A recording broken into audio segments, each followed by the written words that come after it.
ক্ষেত্রে যেটা সেটা হচ্ছে ডাক্তারদের সাথে আমরা কথা বলেছি, ডাক্তাররা বলেছে যে আমরা সর্বোচ্চ চেষ্টা করেছি। আমাদের হাতে আসলে বাংলাদেশে যেই ধরনের চিকিৎসা সেবা রয়েছে এর উপরে আসলে আমাদের যাওয়ার কোনো সুযোগ নাই।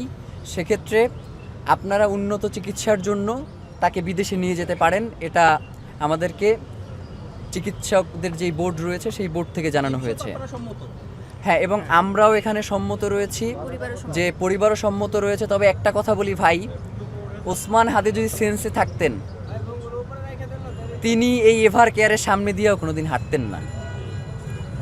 ওসমান হাদি জীবনে কখনো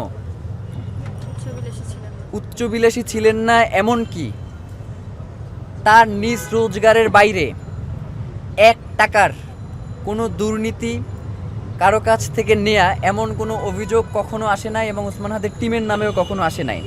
ওসমান হাদি বাংলাদেশের সকল গোয়েন্দা সংস্থা থেকে তার এই আহত হওয়ার আগেও যে সাক্ষাৎকার দিয়েছে সেখানেও সে জানিয়েছে যে আমার টিমের বিরুদ্ধে আপনি যদি 1 টাকার কোনো দুর্নীতি, কোনো অসততার প্রমাণ করতে পারেন তাহলে আমি ওসমান হাদি এবং আমার টিম ইনসাফের এই যে লড়াই করছি সেই লড়াই থেকে আমরা ইস্তফা দিয়ে যাব।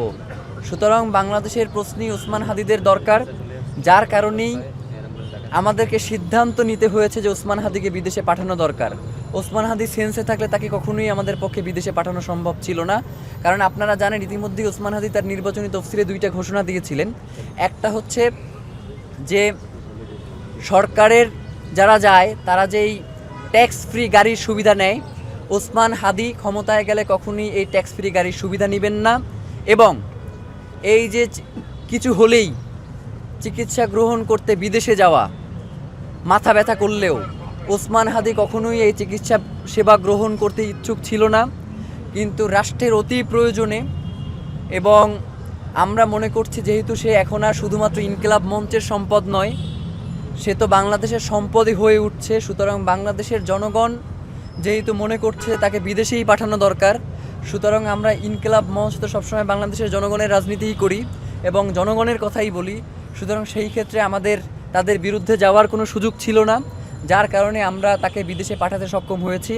নয়তো আমরা দফায় দফায় মিটিং করেছি যে কোনোভাবে বাংলাদেশে রেখে তার চিকিৎসা সেবা নিশ্চিত করা সম্ভব হয় কি না, কিন্তু আমরা আসলে বাংলাদেশের মানুষের কাছে নিজেদেরকে আসামির কাঠগড়ায় দাঁড়াতে করতে চাই না। এই কারণেই শুধুমাত্র আমরা সম্মত হয়েছি তাকে বিদেশে পাঠানোর।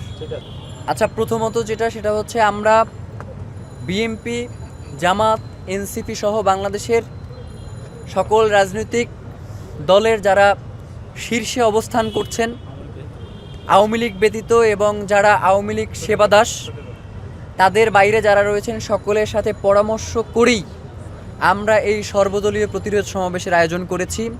এবং এই মিটিংয়ে বাংলাদেশের প্রধান রাজনৈতিক দলগুলো যারা রয়েছেন বিএনপি, জামাত, এনসিপি সহ তারা উপস্থিত ছিলেন, এবং তারা সম্মত হয়েছেন যে আগামীকালকের এই সর্বদলীয় প্রতিরোধ সমাবেশে তারা সকলেই উপস্থিত থাকবেন, এবং আওয়ামী লীগের প্রশ্নে, বাংলাদেশের স্বাধীনতা সার্বভৌমত্বের প্রশ্নে তারা যে সকলে একতাবদ্ধ, তারা আগামীকালকে এক মঞ্চে দাঁড়িয়ে তারা সেই বার্তাটাই দিতে চান।